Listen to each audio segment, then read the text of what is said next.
네,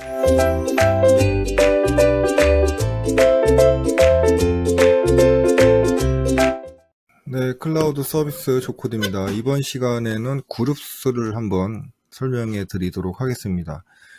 개인 사용하실 때는 그룹스를 사용할 일이 별로 없죠. 그런데 이제 그룹스는 이 도메인에서 사용할 때는 정말로 이 잘 사용하냐 못 사용하냐의 기준점이 되는 게 바로 그룹스입니다. 뉴스레터 같은 거 할 때 좀 사용해 보신 분도 좀 계실지는 모르겠는데요. 이 그룹스는 보통은 이제 사람들과 그 소식을 공유하고 정보를 교환하기 위해서 개발이 됐습니다. 근데 우리나라는 예전에 너무 또 이 게시판이나 이런 정보통신이 발전이 돼서 그룹스 대신에 오히려 그냥 이런 게시판이 활성화가 됐죠. 그래서 우리나라에만 사실 있는 시스템 중에 몇 가지가 있는데, 뭐 아래 한글, 뭐 그룹스, 뭐 조직도, 뭐 이런 것들이 사실은 외국에는 없는데 우리나라에만 있는 그런 시스템 중에 하나가 되어버렸습니다. 그래서 외국의 엔지니어들하고 얘기해 보면은 뭐 게시판을 사실 그렇게 뭐 많이 쓰지 않고 잘 이해를 못하는 그런 경우도 많죠. 뭐 요즘에 뭐 페이스북 이런 걸로 많이 쓰고 있는데 포스팅을 해서, 근데 우리나라 같은 게시판은 그렇게 많이 쓰는 것 같지는 않습니다. 장단점은 있기 때문에 그걸 선택하시면 되고요. 그래서 외국에는 이제 그룹스로 이런 소식이나 아니면 정보 교환, 뭐 예전에 뭐 뉴스레터 이런 걸로도 많이 사용을 했었습니다. 자, 오늘 그룹스는 아마 좀 처음 들어보시는 분도 많기 때문에 일단은 사용법보다는 개념을 잘 알고 가시는 게 중요할 것 같고요. 이거는 뭐 사용 안 하셔도 그렇게 큰 무리는 없습니다. 만약에 내가 어떤 조직을 관리하거나 아니면은 뭐 대표하거나 이러지 않을 경우에는 그렇게 크게 많이 사용하지 않을 수도 있으니까, 자, 이해를 해보시기 바라겠습니다. 일단 오늘 설명드릴 거는 그룹스 소개, 그리고 그룹 검색 및 가입하기, 그룹 만들기, 그룹 관리하기 순으로 진행을 해 보도록 하겠습니다. 자, 그룹스는 아까도 말씀드린 것 같이 그룹을 관리하는 그런 기능이 되겠습니다. 이제 그룹을 관리해서 뭘 하느냐? 일단은 소식을 전달을 하죠. 예를 들어서 우리가 이제 그 학교를 하나 소개를 기준으로 설명을 드리면, 뭐 행정학과 뭐 3학년이 있습니다. 3학년이 40명인데 교수님이 40명 학생에게 매일 자료를 전달하는 방법은, 가장 좋은 거는 사실은 뭐 조교한테 주고 전달을 해라 이렇게 하는 게 좋지만은, 보통 이메일을 많이 쓰는데 이메일에 1번부터 40번 학생까지 다 한 명 한 명 찾아서 입력을 해야 됩니다. 그러다가 뭐 입력을 잘못하면은 또 못 받았다 이런 학생도 나오죠. 자, 40명을 입력을 하고 문서를 보냈어요. 첨부를 해서. 근데 그 다음에 또 다시 40명한테 보내야 된다고 생각을 하면은 참 힘든 작업이 될 것 같습니다. 그래서 이제 그럴 때 행정학과라고 하는 이메일 주소, 이제 우리가 그룹 아이디라고 하는데 그룹스 아이디를 하나 만들고 그 그룹스 아이디에 메일을 보내면은 자동으로 40명의 학생한테 전달을 하게 하는 방식이 그룹스라고 보시면 되겠습니다. 물론 그 40명의 학생은 이 그룹스에는 한 번은 등록이 되어 있어야지 보내줄 수 있죠. 우리가 그러니까 이메일 보내는 거랑 또 이제 문서에 권한을 부여할 때도 구글에서 사용하기 때문에 잘 사용하시면 정말 편하고 좋은 기능이 되겠습니다. 또 행정학과에 만약에 이제 40명이 있었는데 한 명이 뭐 전학을 왔어요. 그러면은 그냥 간단하게 그 41번째 학생을 그룹스에 넣어주기만 하면 됩니다. 즉 멤버로 추가만 해주고, 또 반대로 또 행정학과에서 뭐 다른 과로 전과를 갔다 아니면 자퇴를 했다 그럴 경우에는 간단하게 또 그룹스에서 그 학생을 제거해주면은 끝나겠죠. 아주 간편한 일이 될 것 같습니다. 자, 그룹스 관리하는 거는 일단 그룹 만들기, 그룹 관리하기, 그룹 사용하기 이렇게 절차가들이 있고요. 자, 아까 이제 방금 말씀드린 것과 같이 이 학교 기준으로 설명을 드려도 되고, 이걸 이제 회사라고 생각을 하셔도 되겠죠. 자, 학과는 또 대학교에 소속이 되니까 이런 식으로 중첩된 모델로, 그러면 대학교 내에 학과를 여러 개 등록을 해서 사용하셔도 되겠죠. 학교를 할 때는 학생 기준으로 할 때는 대학에 모두 포함되어 있는 학생 이렇게 하면은 될 것 같습니다. 자, 그래서 학과에만 소속이 되면은 상위 그룹에 다 이제 이렇게 포함하는 기능으로 구성을 하면 되겠죠. 자, 그룹 관리하는 것은 일단은 그룹 안에는 사람만 들어갈 수 있는 게 아니고 또 그룹도 들어갈 수 있기 때문에 그룹이 또 그룹을 이렇게 멤버로 소유하게 되면은 되겠습니다.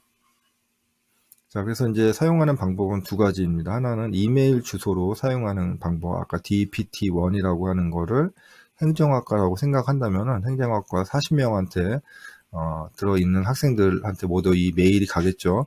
또 이 메일을 받은 학생이 다시 또 이 DPT1으로 메일을 보내면 또 나머지 40명 학생들한테 전달될 수가 있습니다. 마치 게시판처럼 이렇게 사용할 수 있다는 의미가 되겠습니다.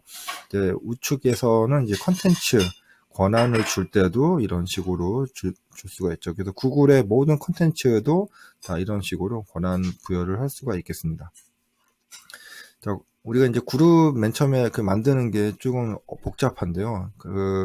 우리가 그룹 만드는 거는 주로 이제 사람이 하는 경우도 있지만은 주로 이렇게 API를 이용해서 많이 하고 있습니다. 그러니까 학교나 회사의 조직도랑 연동을 해서 자동으로 API를 통해서 이렇게 그룹에 넣어주고 빼주고 하면은 자동으로 그 조직도가 변경될 때 신호를 받아서 이렇게 해주면은 아주 간단하게 자동화를 할 수가 있겠습니다. 자, 한번 사용하는 방법을 한번 살펴보도록 하겠습니다. 이름은 groups.google.com이고요. 뭐 하면은 간단하죠. 보시면은 일단 만들기가 있고 내가 속한 그룹 그리고 여러 가지 뭐 그룹들이 있습니다. 자, 일단은 뭐 만들어져 있는 그룹을 보면은 그룹 안에 이제 멤버들이 들어 있을 거고요. 뭐 지금은 여기서 메시지 주고받은 메시지도 이렇게 나와 있습니다. 사용자도 한번 보면은 사용자도 이렇게 학생들이 지금 들어있는 게 보이고 있습니다. 자, 한번 그룹을 만들어 보도록 하겠습니다. 그룹을 우리는 그냥 마포라고 한번 해보겠습니다. 마포 1, 2, 3 설명하시면 되고요. 자, 다음. 그러면 이제 일단 대화를 볼 수 있는 사용자는 이 조직에 있는 사용자만 일단 가입할 수 있고요. 외부에 하시려면은 여기에서 뭐 초대된 사용자 이런 식으로 좀 변경을 해주시면 되겠죠. 그 다음에 대화에 참석할 수 있는 사용자는 전체 조직, 게시할 수 있는 사용자도 전체 조직. 만약에 뭐 게시를 못하게 하려면은 여기서 그룹 관리자만 이런 식으로 변경을 하시면 되겠습니다. 회원을 볼 수 있는 사람도 지금 전체 조직인데 이런 것도 이렇게 그룹 관리자만 보겠다라고 변경을 하시면 되고요. 자, 그룹 회원은 이제 여기서 추가를 하시면 되고요. 또 이제 추가적인 관리자가 있으면은 관리자 권한을 여기다 주시면 되겠습니다. 자, 이렇게 직접 추가를 할 수가 있고, 또 뭐 초대를 할 수가 있고, 자, 이런 식으로 선택해서 하시면 바로 간단하게 그룹수를 만들 수 있습니다. 그러면 이제 요 주소로 메일을 보내면 여기 안에 포함되어 있는 사용자를 다 한테 메일도 가고, 권한도 줄 수가 있는 거죠. 예를 들어서, 이제 메일 보낼 때는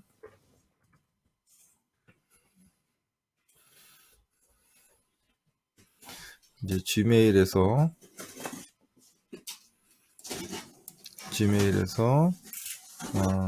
새로 이렇게 편지 쓰기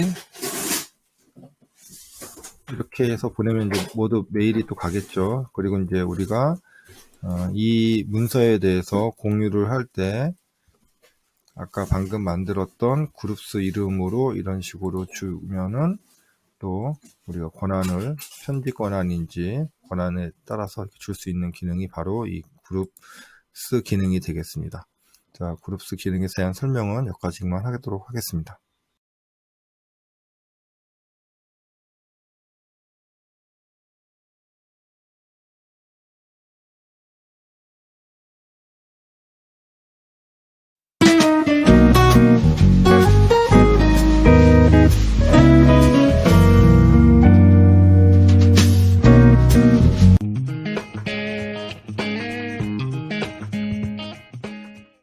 구글 구글 그룹스를 사용하면 프로젝트팀, 부서 또는 학교 친구 등의 사용자 그룹이 공통의 관심 주제에 대해 쉽게 의사소통하고 공동 작업할 수 있습니다.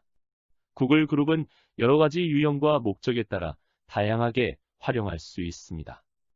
예를 들어 새로운 기술에 대해 문의하거나 제품과 관련한 질의응답을 제공하는 온라인 포럼으로 활용할 수 있고, 하나의 주소를 사용하여 그룹의 모든 구성원에게 이메일을 보낼 수 있습니다. 또는 이벤트에 그룹을 초대하거나 그룹과 문서를 공유할 수 있습니다. 그룹스가 태생은 게시판을 대체해서 의견을 공유하기 위한 개념에서 출발했지만, 현재는 다양한 메신저와 SNS 등 다양한 방법이 있어서 이메일을 이용한 소통보다는 콘텐츠 권한 관리에 많이 사용하고 있습니다. 하지만 동아리나 단체에서 전체 메일 보낼 때는 유용하고 간편하니 이런 용도의 사용은 추천합니다. 요즘에는 그룹스는 학교나 회사에서는 콘텐츠의 공유나 배포 목적으로 많이 사용합니다. 예를 들어서 프로젝트를 할 때 조원이 5명이면 콘텐츠를 공유하려면 매번 4명의 조원을 일일이 입력을 해야 합니다. 콘텐츠가 적을 때는 불편을 감수하고 할 수 있겠지만, 공유해야 하는 콘텐츠가 많거나 팀원이 10명이라면 어렵겠죠. 또한 팀 프로젝트를 진행하다가 한 조원이 탈퇴를 하게 되면 공유했던 콘텐츠별로 탈퇴한 조원의 권한을 빼는 것도 많은 시간이 걸리는 작업입니다. 이럴 때는 그룹스의 모든 조원을 등록하고 공유하는 콘텐츠에 그룹스를 입력하면 그룹스 관리로 콘텐츠를 안전하게 관리할 수 있습니다. 팀 프로젝트에서 사용할 수 있는 콘텐츠는 문서, 드라이브, 캘린더, 행아웃 등 G 스위트의 모든 서비스라고 생각을 하면 이해가 쉽습니다. 이번에는 그룹스를 만드는 방법에 대해서 알아보겠습니다. 일단 브라우저 주소창에 groups.google.com을 입력하거나 우측 상단의 바둑판에서 그룹스 아이콘을 선택합니다. 그룹스 페이지에 접속을 하면 우선 내 그룹에서 현재 소속되어 있는 그룹을 확인할 수 있습니다. 또한 찾아보기 버튼을 눌러서 도메인 내에서 가입할 수 있는 그룹스가 있는지 확인해 보세요. 관심 있는 동호회나 그룹을 발견할 수도 있습니다. 이번에는 새로 만들어 보겠습니다. 상단의 그룹 만들기 버튼을 누르면 새로 그룹을 만들 수 있습니다. 그룹을 만들 때에는 일단 그룹 이름을 작성합니다. 이 이름은 한글로 설명합니다. 그 다음에 가장 중요한 그룹 이메일 주소를 입력합니다. 그룹 이메일 주소는 그룹을 대표하는 주소이니 도메인 내에서 유일해야 하고, 주소를 보면 그룹에 대해서 알 수 있는 이름이 좋은 주소입니다. 기타 설명 및 언어, 기타 설정을 진행합니다. 그룹 이메일 주소 만들기를 성공했다면 이제 이 그룹에 등록할 사용자를 초대합니다. 초대하는 방법은 직접 강제로 등록하는 방법이 있고, 초대자가 원할 때 직접 가입하게 하는 방법이 있습니다. 학교나 회사에서 필요 없는 그룹에 가입을 강제로 시키는 오남용이 있으면 안 됩니다. 꼭 사용자의 동의를 구하고 그룹에 가입시키세요. 이렇게 가입한 그룹은 콘텐츠를 함께 협업할 때 사용합니다. 작업 문서를 하나 만들고 이 문서에 아까 만들었던 그룹 이메일에 권한을 부여합니다. 이렇게 그룹 이메일에 권한을 부여하면 해당 그룹에 속해 있는 사용자에게 모두 권한이 부여됩니다. 한 명씩 권한을 부여하는 것보다 훨씬 간단하고 관리도 편합니다. 콘텐츠 사용 권한을 제거할 때도 그룹에서 해당 인원만 삭제를 하면 그룹으로 공유된 권한을 모두 제거할 수 있습니다. 그룹스를 잘 사용하면 학과, 동아리, 팀 프로젝트에서 공유 및 협업이 쉬워집니다. 단 사용 전에 시나리오 테스트를 하고 난 이후에 업무에 적용하세요. 사용하는 시나리오가 잘 적용되는지 사전 확인이 꼭 필요합니다.